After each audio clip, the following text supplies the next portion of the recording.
Good afternoon, everybody. We see the participants are signing up. I'm just going to give everyone a minute to sign up. We have had a huge interest in today's webinar. So welcome to all of you who are still joining. This is the fourth webinar this year in our audio due diligence series. And we're looking particularly at the role of sustainable procurement today. And I am absolutely delighted to be joined by our expert speakers, Helen Carter, who is the lead consultant at Action Sustainability. I've known her personally too for a number of years. So it's always a pleasure to have Helen on our series, and Richard, who is Richard Scarlett, the head of commercial sustainability and policy at the Department of Business, Energy and Industrial Strategy, part of the UK government. And I met Richard a number of years ago too, so it's also a pleasure to have him on our webinar today. So just some housekeeping rules, as few people I see are still signing up. The webinar is being recorded. It will be available on our website after or later today, perhaps early tomorrow. Get the tech right. Please do use our question and answer box and all the chat function. And we will try and answer all your questions during the webinar today. So just in terms of our speakers, Helen and Richard, they are going to introduce themselves. I think it's far more interesting for it to be done this way than for me to sit and read a long biography. By way of introduction of who I am, my name is Colleen Theron. I'm the CEO of Audio International. I'm a tri-qualified lawyer, and Audio has been running for about 12 years. Those of you who aren't familiar with us as a business, we are a specialist sustainability and business and human rights consultancy with expertise in modern slavery. We work across sectors, and we work internationally to support organizations to meet their legal compliance obligations and to develop best practice procedures. And training forms a really big part of what we do and what we offer. Now, I have to be honest, when I was thinking about this introductory side for me, because I'm only going to fly over a few key points, and I really want Helen and Richard to have the opportunity to share their own expertise around this particular subject.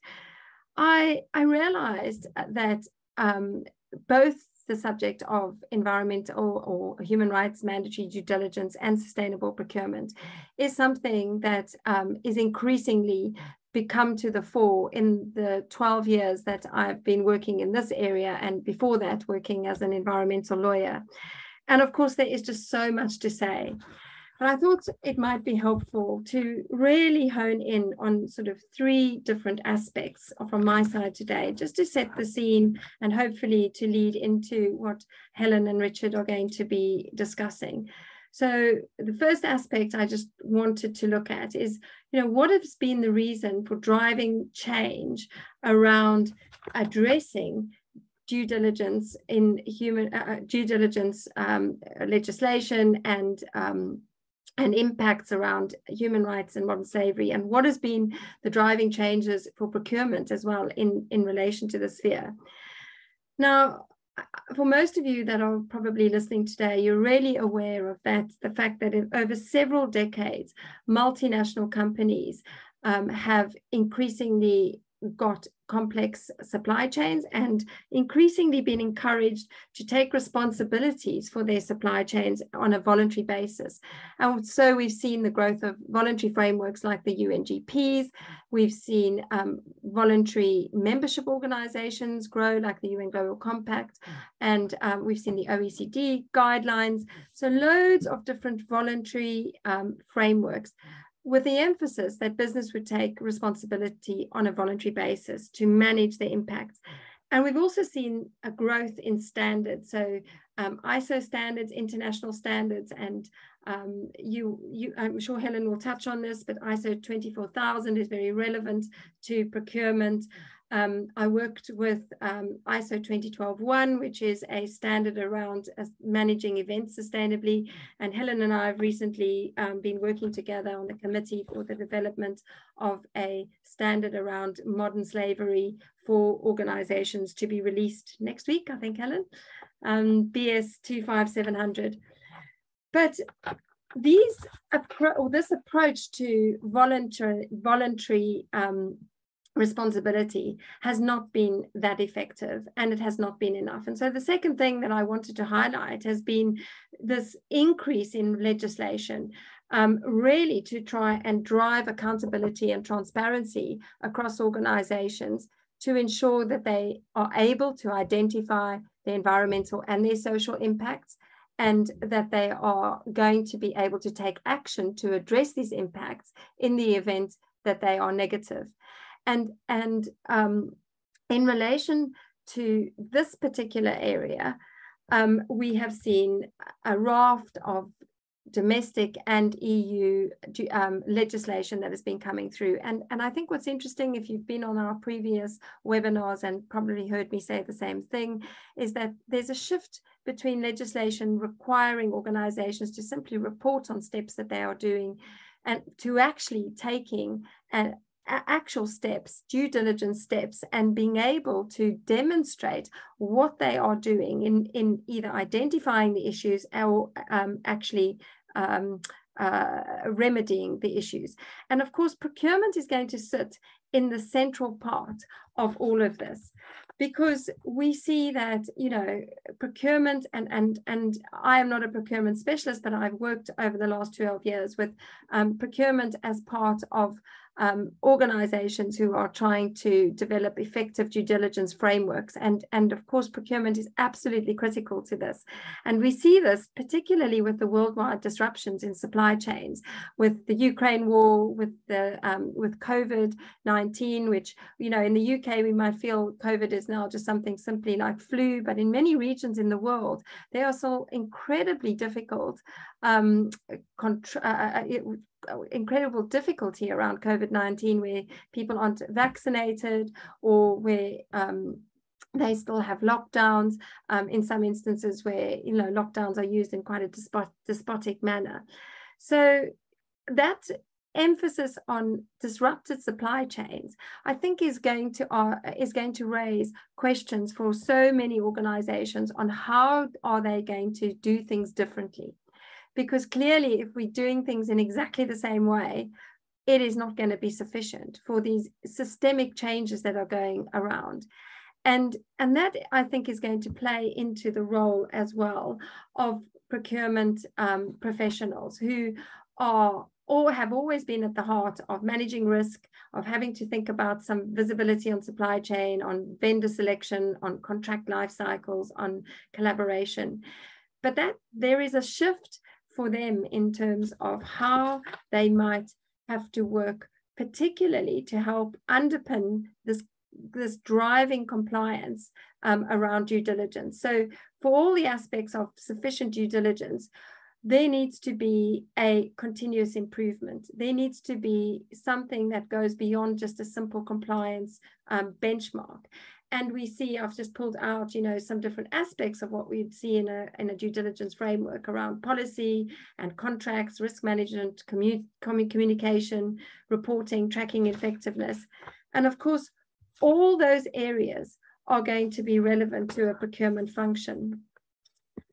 And I thought one thing that you might also be interested in is that when you look at the wording in the proposed EU due diligence directive, they do actually refer to the fact that there is, or there should be, an obligation on companies to identify their adverse impacts and also identify and assess the impact of business relationships and their business model and strategies, which puts procurement in that requirement.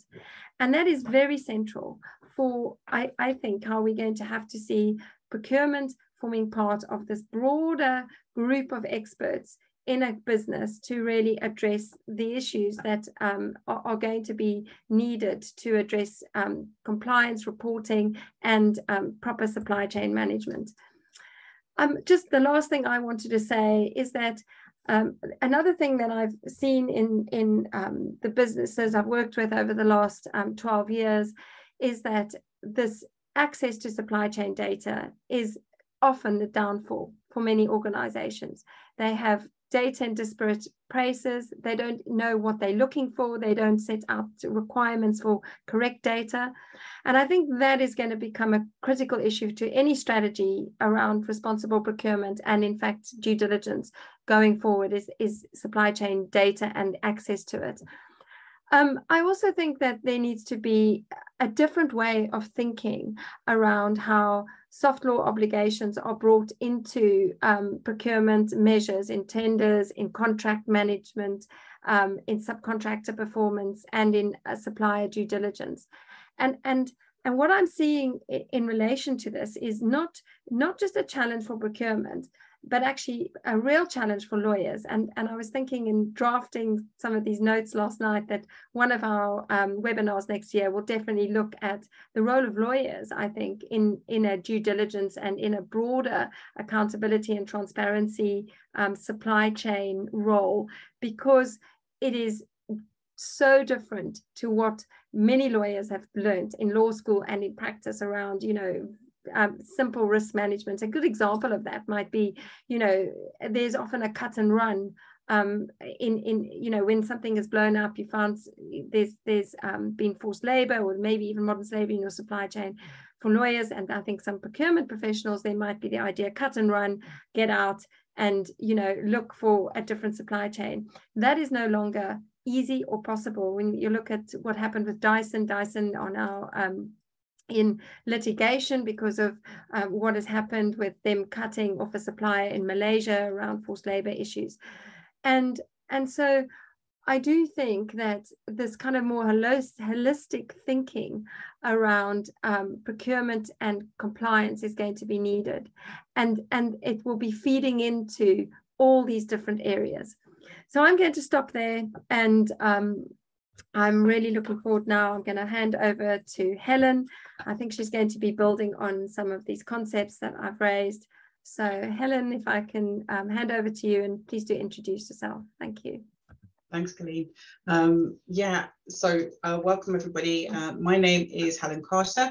I work for an organisation called Action Sustainability. Technically, me and Colleen are sort of competitors, but we work alongside each other as well. So we run very similar things to Colleen. My background is procurement. It was the role of choice for me when I left university, and I 30 odd years still can't seem to get away from it. So it's obviously something I quite enjoy. But I focus predominantly on sustainable procurement and modern slavery. Colleen, if you can go to the next slide, that would be great, thank you.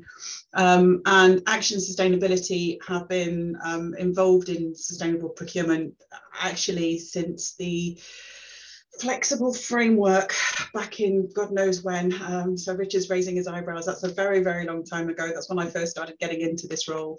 Our organisation has been involved in helping write the ISO 2400 standard. And as Colleen said, I deal with modern slavery as well. So I've been working with Colleen on writing that standard. So Colleen, if you can go to the next slide, there's been a few things that are really interesting from what Colleen's been talking about, and we'll build a little bit more later when Richard sort of tells you how it's really done, rather than what I'm going to be talking to you about now, which is this concept of due diligence that's going on through procurement.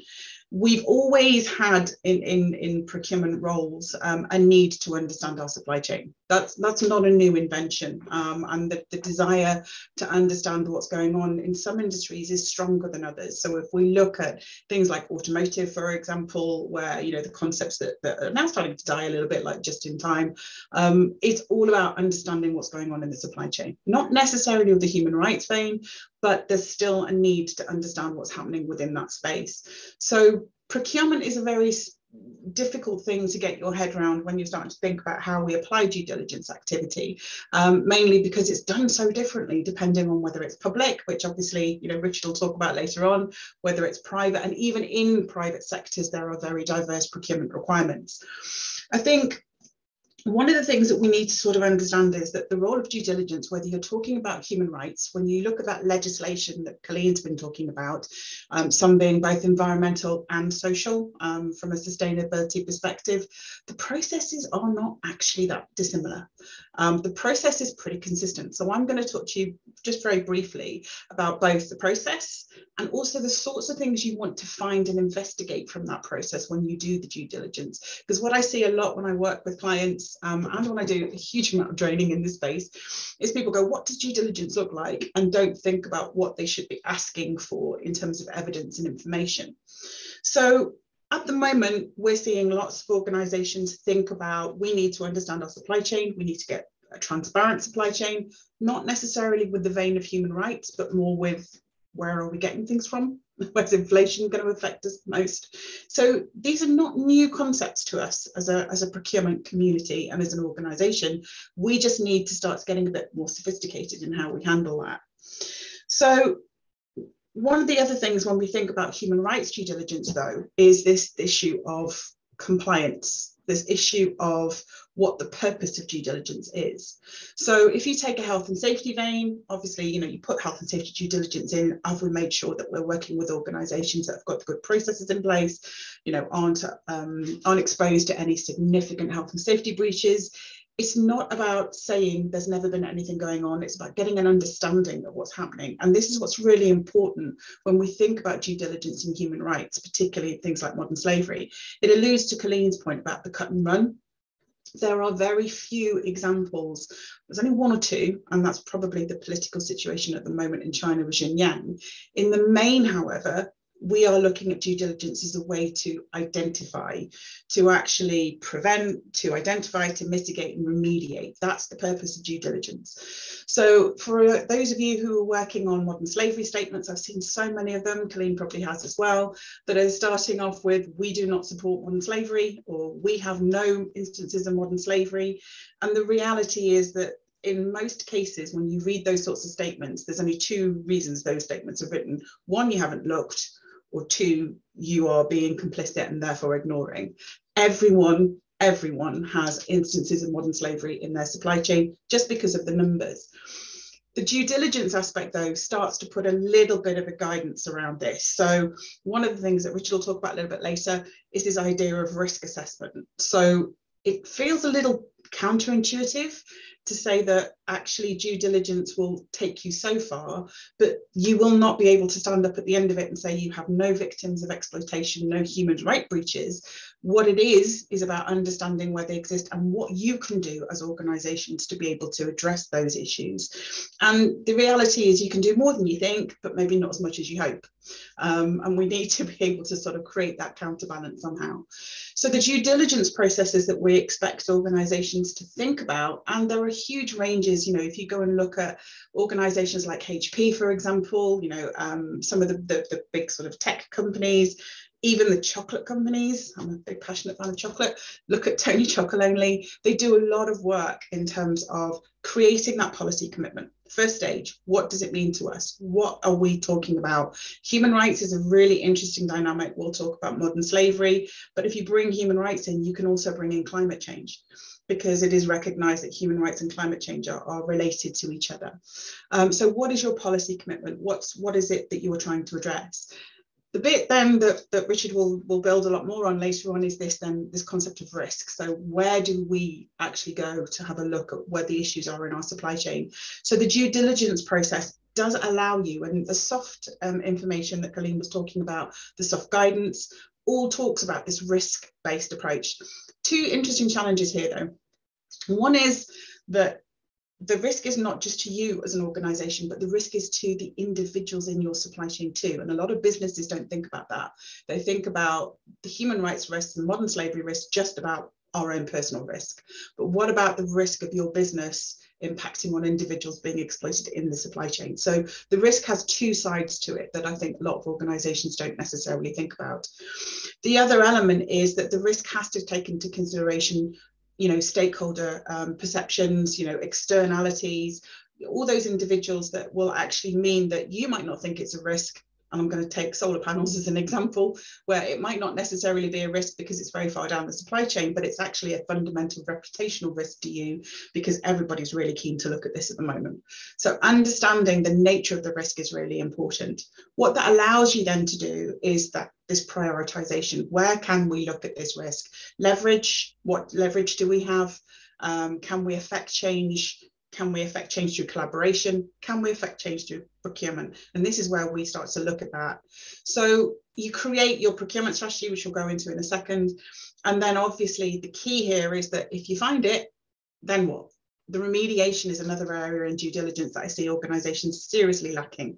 If we find somebody, what do we do? The cut and run is obviously one thing that tends to happen, but we are seeing some organisations, and I can think of, you know, you've got the Tony Chocolonely examples. Woolworths have announced theirs, not the UK, but in Australia, have announced their remediation recently. So Co-op in the UK do a huge amount in things like Bright Futures on how we help individuals get employment or just overcome some of the horrendous conditions that they're working in. So the process is quite simple. What's our policy? Where's our risk? What's our plan? And how do we make sure we execute that and do the plan, do, check, act? So it fits quite nicely with the business. Colleen, if you can move to the next one, that'd be brilliant. Thank you. If we then think about, well, that's the process, but what are we looking for? That's probably the bit that lots of organisations don't necessarily sort of tend to think about. So what you're looking for in your activity, when you start to think about, I don't know, your pre-qualification could be one way of doing it, or questions through contract management, think about understanding in the supply chain, who is accountable for this? Who's accountable for the instances? Ask your supply chain what they're doing, who's accountable in their organisation. You're connecting the dots, really, you're connecting the dominoes. Recruitment practices. Again, the risk is a really interesting one. You know, if you've got an organisation, and I do this a lot because I work in construction, you know, where everybody is directly employed, then why are you asking them questions about labour agencies? There's no risk there. It's very little risk. It's more about their recruitment practices. If they use lots of labour agencies, then not only are how you recruiting, but how are your labour agencies recruiting? So that risk profile starts to get you to think about the sorts of things that you're looking for. Training. You cannot move for training. Colleen does a lot, I do a lot, we're constantly training, but the reality is it's that getting knocked further into the supply chain, and also depending on, you know, people at the front. Does anybody understand the signs? Do people know what to do in terms of addressing it if they find it, which in a lot of instances people don't. And getting engaged with stakeholders. You know, we start to see some supply chains, and I've done this through some of the organisations and clients that I've worked with, where I start to see the responses they're getting. Are they working with organisations who are helping them improve their businesses? You know, working with people like the Gangmasters Labour Abuse Authority, for example, who do a lot of work in engaging organisations and businesses in this space. Remediation, if you find somebody, you'd expect then that your supply chain should also be looking, and therefore they should also have, if they find somebody a remediation, it's a follow-on process. They should also have a risk assessment. They are importing risk into you as an organisation. So where does their risk sit? And there's a whole section that I'm sure Colleen could do on how you do the risk assessment and drive into that data. And then what connections they have with their supply chain, and reporting, which we don't see a lot of these days within those processes. So that's the sort of information that you're sort of looking for from your supply chain once you've identified the risks going forward. Colleen, if you can go to the next one, that would be brilliant. But then this is where it gets kind of interesting. So I am definitely a person in my procurement career that loved the supply development, that loved the contract management, that loved the sort of SRM approach. And this is where I see a lot of weaknesses in responses that organisations do. They think that the only thing they need to do is take the purchasing aspect, the sourcing bit that's got the ITT and the PQQ, and they will combat modern slavery really easily. And the reality is that the procurement, and when I say procurement, I'm talking about the moment you know you need it to disposal. So everything, the plan, source, manage type process, has to have an approach that reflects that risk. And this can be done from a sustainable procurement perspective, whether it's carbon, waste, water, biodiversity, recruitment, EDI, you name it, there's a whole range. But dependent on the level of risk, dependent on the level of leverage, they're dependent on what you're currently doing in there, which is all standard procurement practice for most organizations, depends on the strategy you adopt. So what we're looking for in procurement is this sort of idea of where you have your 80-20, where you have your tail, if the risk is low and the spend is low and the leverage is low, then you put them in a contract, you put a contract term in. You put a link to where those details are. If it's something where there's an element of mitigation going on already, you know that there are sort of standards that you can do, then you can bring it into the actual sort of sourcing process, bring it into pre-qualification, bring it into tenders, talk about it in negotiations, think about supplier meetings, measurements.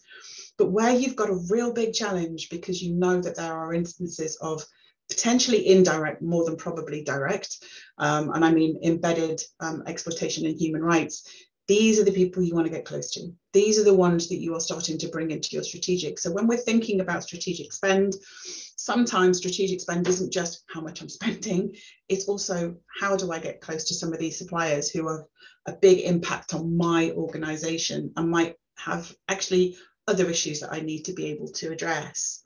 So one of the big things I see a lot with a lot of the clients that I work with and a lot of the training I do through things like Supply Chain Sustainability School, all the questions is, what's my ATT? What's my PQQ question? That's it, I'm done. The reality is that we need to be much more sophisticated in the way we pull these procurement strategies together and realize that it's not a sprint for compliance tick, that it's very much a marathon and that continuous improvement change that Colleen was talking about at the earlier stages. So the processes, it's quite straightforward. What you're looking for is quite straightforward. Applying this is straightforward if you do take this sort of longer term non-compliance approach to it. It is not straightforward if you're going for compliance and tick and I'm doing everything for everybody. It becomes totally and utterly unmanageable. So the risk assessment is definitely a key aspect to it. Final slide, Colleen, and then I'll hand over to Richard. So as Colleen's already mentioned, there are standards, and what's really interesting about these two particular standards is their guidance standards. So I can imagine half of you now groaning in your hands and going, oh no, we don't want that, we want something that gives us compliance tick. And I was going, great. The reality is that the guidance standards, for one reason, this is a very I won't say it's complex, but it's a continuous improvement approach that you're looking for.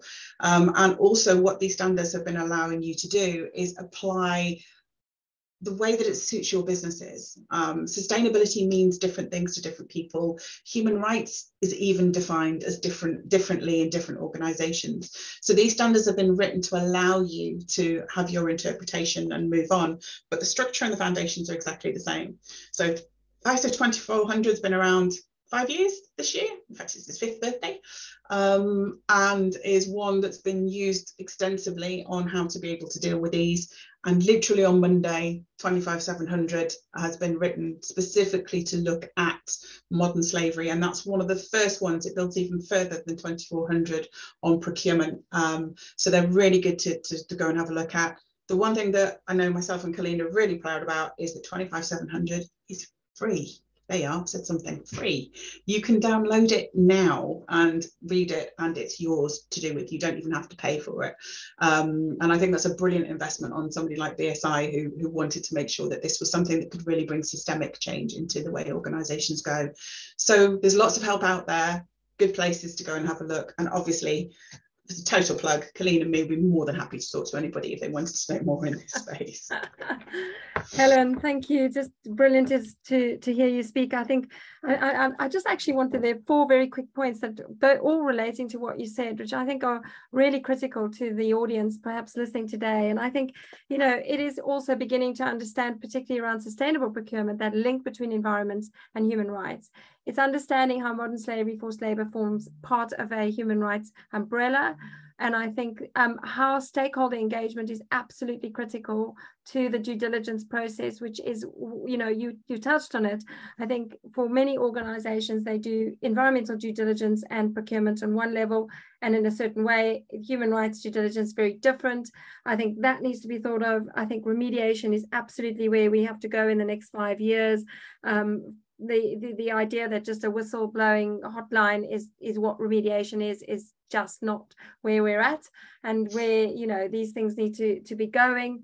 So, you know, completely congruous with all of those things. And then also just on the BS standard, I think one of the things I'm also particularly proud of is we've put in a lot of detail around the legal compliance aspect in terms of the roles of general counsel, the roles for businesses. It goes much further than any standard I've worked on previously or others that exist, just again to try and help educate and bring some knowledge around these issues as they are so complex. And because you know, going back to all of our points, unless we have a really different way of approaching things, you know, supply chain, negative impacts in the supply chain, particularly when it comes to people, is just not going to change.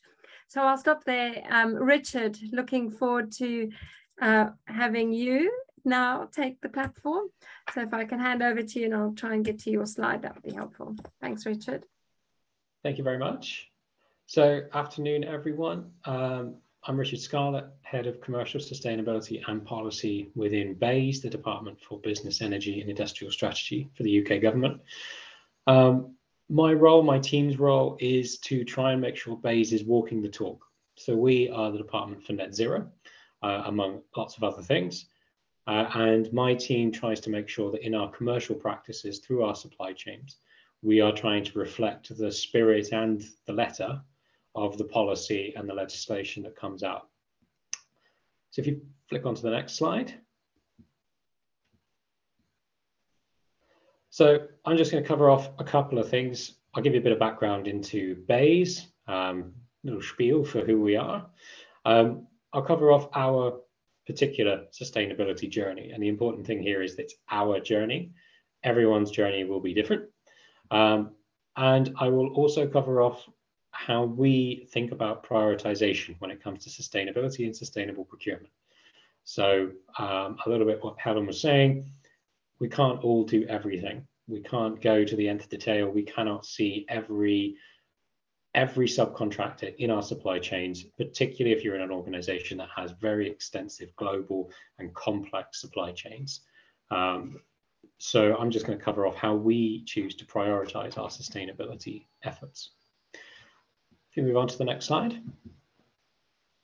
So a bit of background on BEIS. As a UK government department, we obviously contribute to the political priorities of the day. And currently, as a department, we have 4 key missions, those 4 boxes on the left. Fighting coronavirus, and as part of that is supporting the UK economy recovering from the impact of coronavirus. We have enterprise, which is about unlocking the UK growth potential. So supporting businesses, large and small, to achieve what they want to achieve what they need to achieve, and to ultimately grow UK PLC. Net zero, we're on a sustainable procurement call, so hopefully most people are familiar with net zero, but as a department, we support both the development of legislation, development of industrial strategy, and also the implementation of grants, so grant schemes to help decarbonize the public sector, upgrade homes and boilers. So a range of initiatives sit under that. And then the final mission is innovation. So this is about unlocking us as a science superpower as a nation, supporting early innovation, early research and development, the latest ideas, and giving academics and organizations the opportunity to invest and find the skills that can create the next big thing, whatever that thing happens to look like. The bubble chart on the right-hand side gives a top-level breakdown of where our spend goes. BEIS is a funny department. As an organization, we don't really do much. We hand out a lot of money. So compared to other government departments like the MOD, the Ministry of Defence, the Home Office, the Ministry of Justice, we don't have a large operational footprint. Our footprint comes through our partner organizations, and we have 42 partner organizations at the moment, and those are basically subsidiaries to BEIS. And they cover all sorts of things. They cover massive organizations like UK Research and Innovation, the Nuclear Decommissioning Authority, to tiny organizations like the Pub Code Adjudicator or the Groceries Code Adjudicator. who are a few people and some desks there to look after particular industries. A lot of our spending goes through grants programs. So of that £44 billion worth of spend, the vast majority of that is through grant programs. BEIS ourselves, we spend about 14 billion, of which between 500 and 700 million is on a supply chain of sorts, and the rest goes through grant programs. If you flick on to the next slide. Thank you.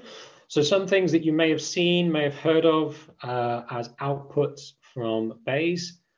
Starting around the top left, we've got some strategies. We've got the UK hydrogen strategy.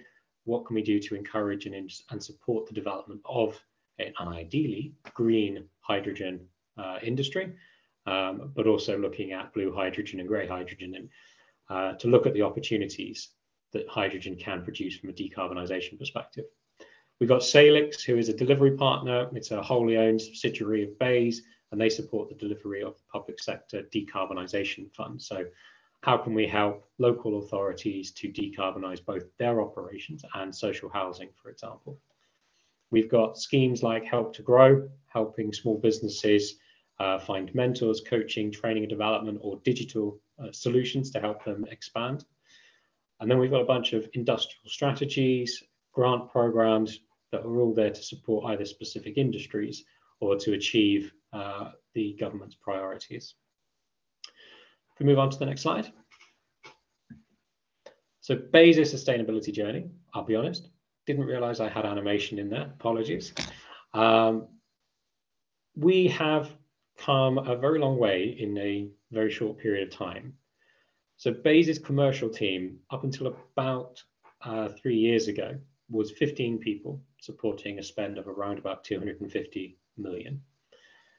At that point, we had one person, relatively junior, looking after our commercial policy, and that role was effectively to translate whatever came out of Cabinet Office, who dictate commercial policy across the UK government, and translate that into something that happens on the ground in BEIS, and to make sure that we kept to our mandatory reporting requirements. Since then, BEIS' role for the UK government has grown, particularly on energy, particularly on supporting businesses, and our spend has grown, and our commercial function has grown from those 15 people to currently just shy of 90, and we're currently carrying over 28 vacancies, I think, at the moment. So we've grown massively. As part of that growth, we have invested in our sustainability capabilities. So I was brought in, and I have a small team under me, where we can focus not only on our compliance angle, so use some of the language from Helen earlier, but we can also look at the opportunities we have to go further where it makes sense for BEIS. So we formed our sustainability team in operations, and we have had previously focused on delivering our greening government commitments. So as a government department, we are obliged to reduce our environmental impact in some very specific circumstances. And completing that led us to publish our first sustainability strategy internally, which takes us through to 2025. The idea was to kind of align it with Parliament and the general elections, with a little bit of overlap to give us an opportunity to reprioritise when after the next general election. That obviously will change depending on the political landscape, and that's just one of the realities that we work within. Last year, we published our first annual statement for modern slavery. Public bodies had previously not been obliged to provide one, and we're currently not technically or legally obliged to provide one. Central government departments publish their own statements out of choice because of the importance of the matter, but there is legislation in draft at the moment, or changes to legislation in draft, which would make it mandatory, so it's also good practice for us. We formed our sustainability team within the commercial function specifically, and since then we've gone on and refreshed our sustainable travel policy. We've also refreshed our approach to social value. So if you're in the UK, you may be familiar with public sector's obligation, I should say, to consider social value in everything that we do, in any procurement that we do.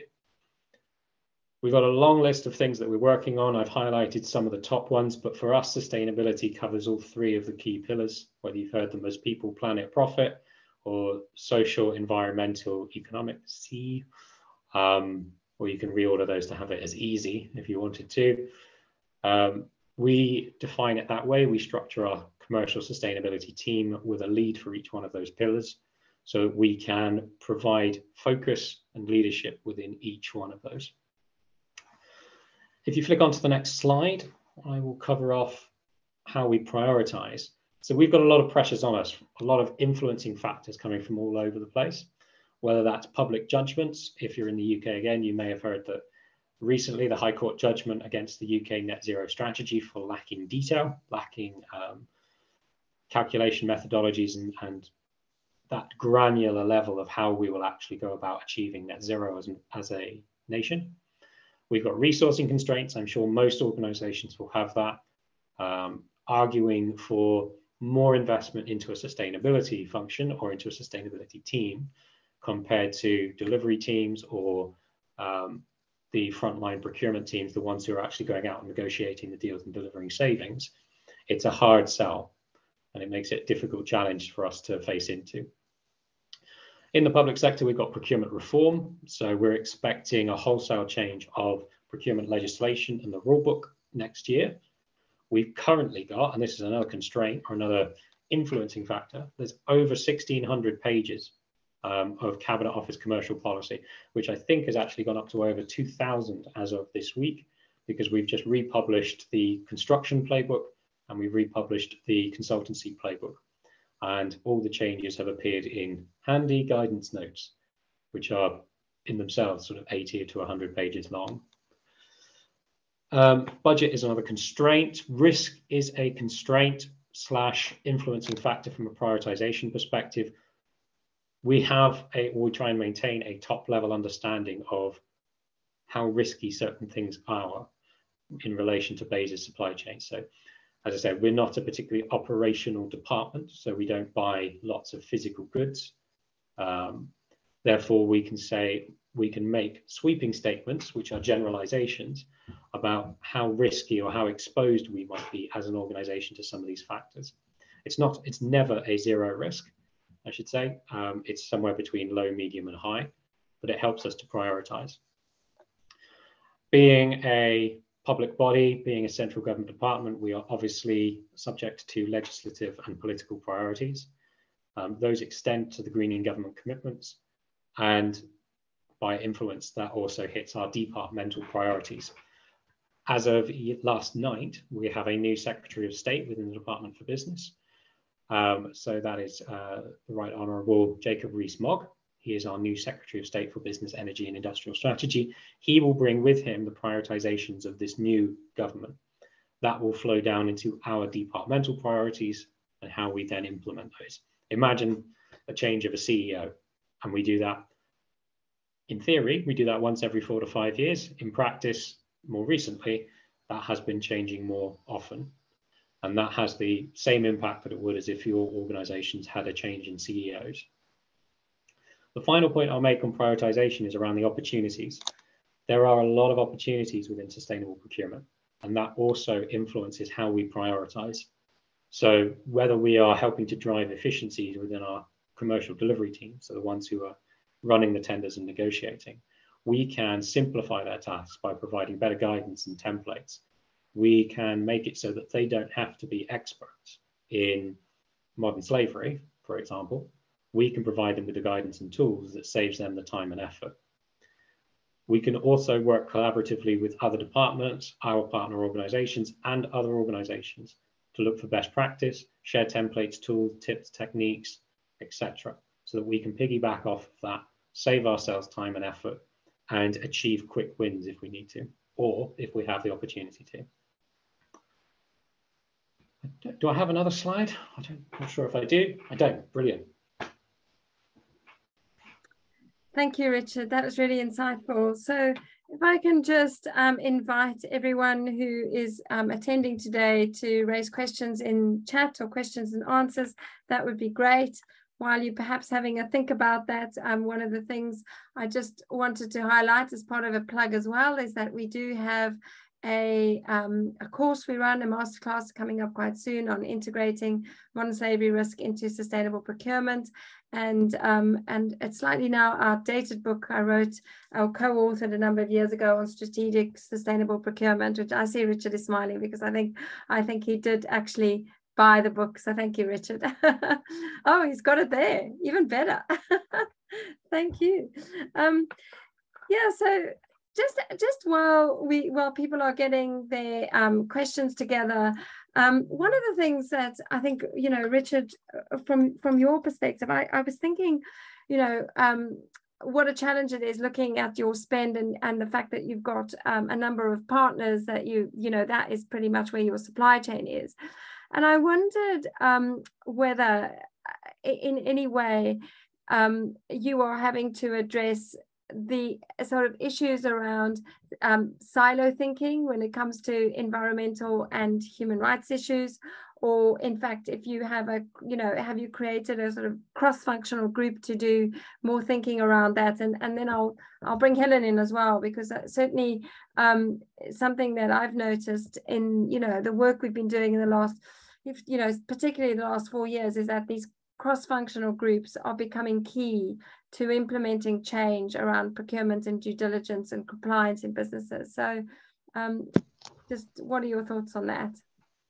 Yeah, I'd say it's probably even worse since I joined public sector. And part of that is because each department is set up for a very specific purpose. And that purpose flows through into everything they do. So as you might expect, DEFRA, the Department for the Environment, in the UK, I should say, their focus is primarily on environmental factors. They're the Department for the Environment, it makes sense. The Ministry of Justice, when we talk to them about social value, a lot of their focus is on offender rehabilitation and giving ex-offenders the opportunity to, you know, find jobs and careers, etc. So the nature of public sector, where each organization is set up for a very specific purpose, flows through. And I imagine lots of businesses in the private sector would love to have that kind of mission golden thread flowing through everything that they do. But even in private sector where I've been in the past, there has been that challenge of how do you get people talking about things that cut across?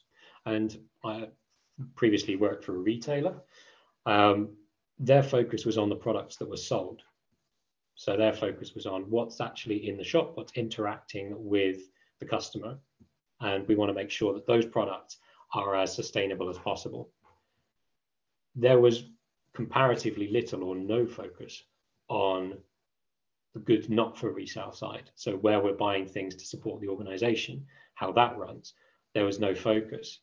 There was also really entertaining elements where they would make commitments that would, because they made it on behalf of the whole organization, it would impact the GNFR world. And we would go, oh, this is new.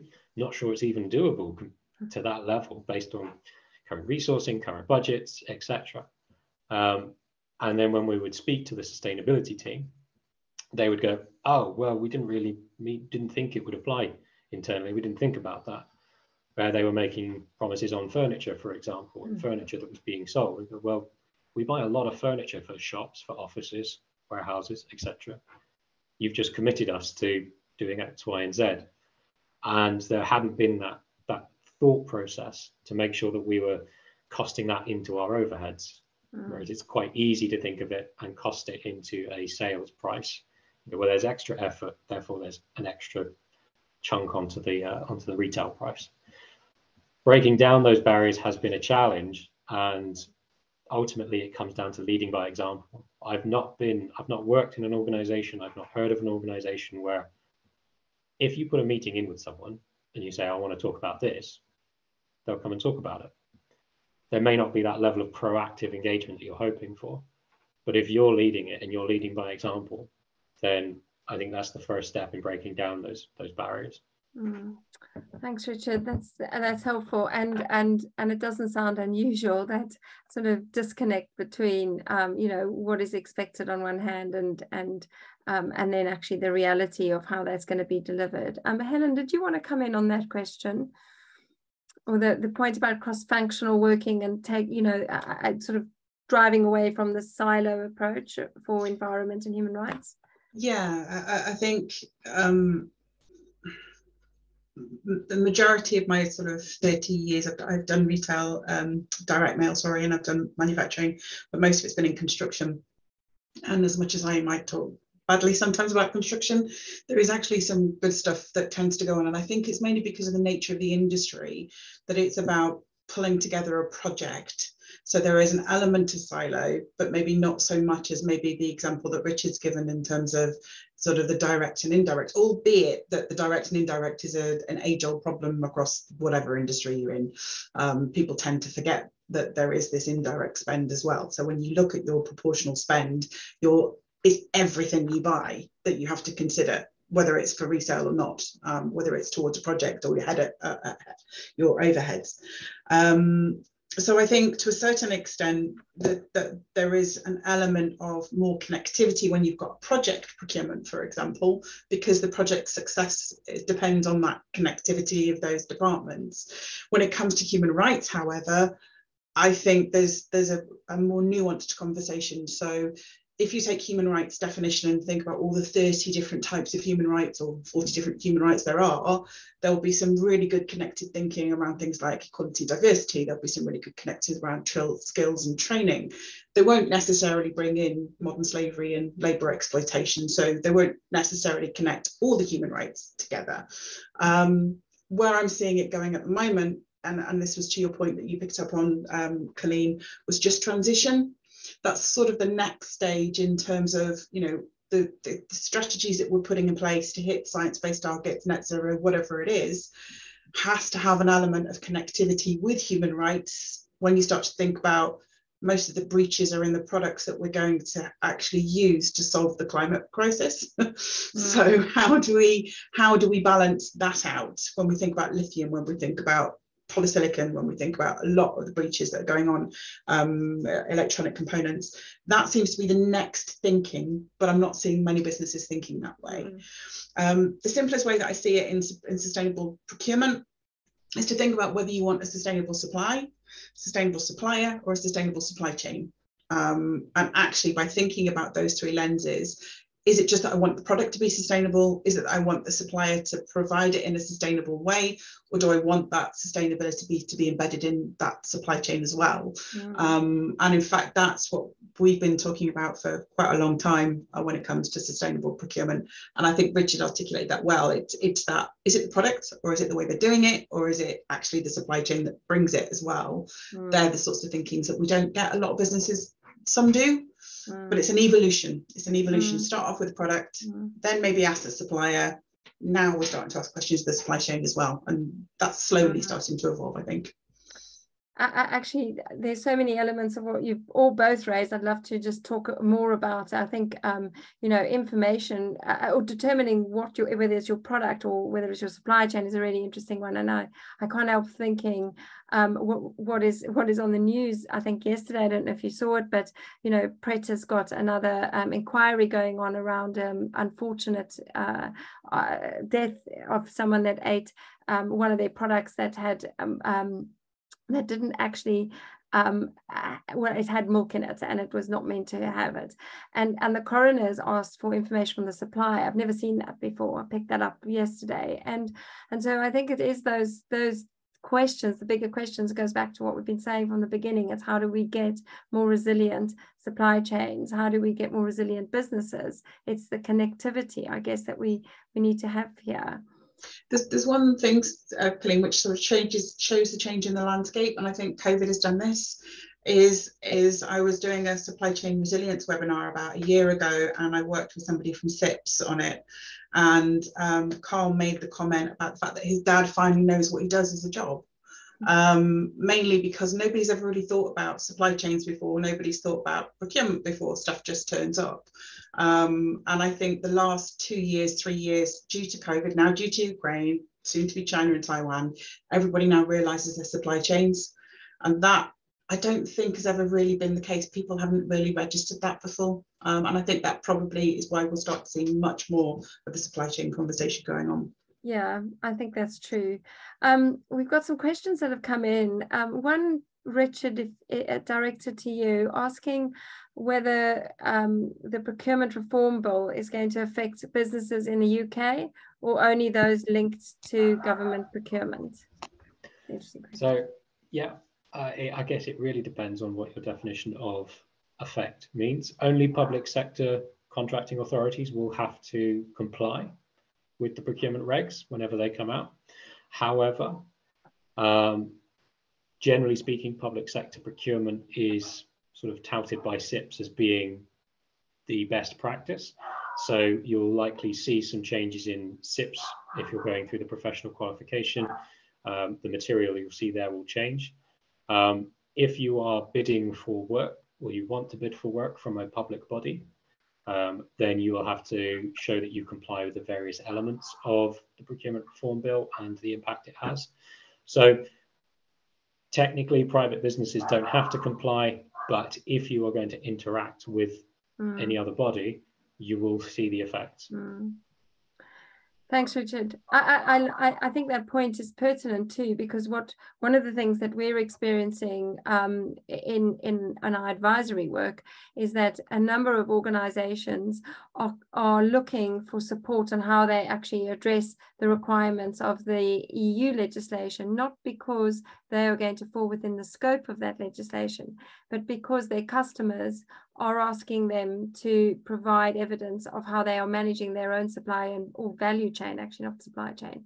So I think that's a critical point, and actually I'm sure Helen sees this too, the number of organizations that often look to tender and then find they cannot respond to the requirements because they've not thought about putting these in place. And I suspect, that is another element to sustainable procurement that might really drive that agenda, is more organizations thinking that they might look to government for work, or to get certain services or products done, and they will need to ensure that they've got everything in place.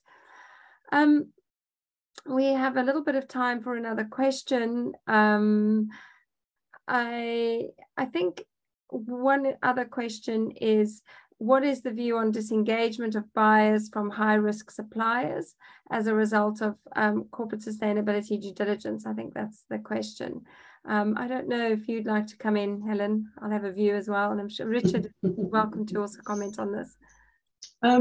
It's quite an interesting one, but I think this goes back to that conversation of risk, and the fact that one of the things that you need to think about is the fact that any response you're putting in place around human rights and modern slavery should be people-centric. So it's not risk to the organisation, it's risks to the individuals. And this is why it sounds like modern slavery and human rights should be compliance orientated, but as soon as you put people in the heart of it, it becomes a bit more of a complex conversation to have. So in the main, it's taking the same approach you would do with, if you want to take it down to its basis, an ITT question or a PQQ question, have you ever been prosecuted for an environmental infringement? Tends to be the sorts of things that individuals think about. When I used to do that, and in my previous roles, I was never interested in the yes or no. It was and what did you do about it? How did you learn? And in this instance, what you need to understand is that where human rights breaches, particularly modern slavery, sometimes the business is actually a victim as well, not just the victims themselves. So it's not so much about, we found a breach, therefore goodbye. It's we found a breach, what's going to happen? Can things improve? Is there remediation for those victims? Because fundamentally, that's what everything is trying to do, is help those individuals. And only if the doors close and they refuse to help, they refuse to remediate, they refuse to do anything in this space, then that would be, so it's the last resort where the supplier should disappear. There are instances, and the one is obviously that everyone's talking about at the moment is the solar panels with Xinjiang, where if you find solar panels with polysilicon that can be traced to those regions, continuous improvement is not an option. There is no option for continuous improvement. But 99% of the time, that's the most extreme, it's help continuous improvement first. Cut off and run as a last resort, only after you've tried everything you can to get victims help and businesses to improve. That's my sort of approach. I wonder if there's, I don't know if Richard, you want to come in as well, but I do wonder as well as if, you know, that I think that question also lends itself to what is the high level due diligence strategy that a business needs to have in place and to employ? Because certainly enhanced due diligence should be put in place if you are going into a new market or into a new country. And there are so many different elements to what enhanced due diligence can look like. I know that we recently did some guidance for BSR on this, working with another organization. But I think, you know, what came out of that piece of work is just how many businesses perhaps don't step back in the first instance and consider, you know, how are you going to deal with high-risk countries? How are you going to deal with high-risk suppliers? You know, before you might get into it. And then I think it goes to your point, Helen, when you are in it, exactly right. How do you look at what are the impacts? You know, and what is going to happen if you do disengage, or what is going to happen if you don't disengage? So they are, you know, none of those things come easily. But I do think if one could encourage businesses to be more strategic around their engagement in the first instance, that might make a much bigger impact on before you have to look at difficult questions around remediation. But you know, that's going to I guess, you know, slightly wanting best practice, whereas I know, you know, for most organizations, it's just not as simple as that. I recognize that answer is one that might sound simplistic, and actually the complexity of these issues might not lend itself to that simple type of approach. Richard, did you want to add one more thing before we close? I suppose just very quickly, I'd say you're not always able to move away from the supplier. If it is a constrained market, you're not always able to. So before disengaging, obviously, definitely try and get them to improve their behaviors. If you can't get them to improve their behaviors, see if you can collaborate with other customers to influence them. It's something that we did with the courier market, which was rife in the UK for, let's say, not the best labor practices. And this was when I worked at the retailer. So we, instead of sort of flogging a dead horse, trying to get the couriers to change because we were a relatively small part of their overall business, we worked with the industry body to come up with a code of practice, which we would then get couriers to sign up to. And if that fails, you've got to be thinking about your category management and what can you do to spark alternative supply. So where does the IPR sit if it is an IPR dependent solution? What can you do to encourage competitors to join the market, even if it is more expensive to you? You can try, as an organization, create that balance and trade-off to understand how much more are we willing to pay to manage this risk of modern slavery. And then the other element I would say is I would never propose departing or disengaging from a supplier that is high risk. Only a supplier that is high risk that is chosen not to engage, or a supplier where that risk has materialized into issues. And again, they're not willing to, or not demonstrating their willingness to improve. Just because they're a risk doesn't mean you should disengage. Thank you. Thank you, Helen and Richard. We've actually run over time, and certainly I've really enjoyed having this conversation, the opportunity to learn from both of you, as I always have before. To all of you who joined us today, thank you very much. I wish you a good week. Look out or sign up to our website.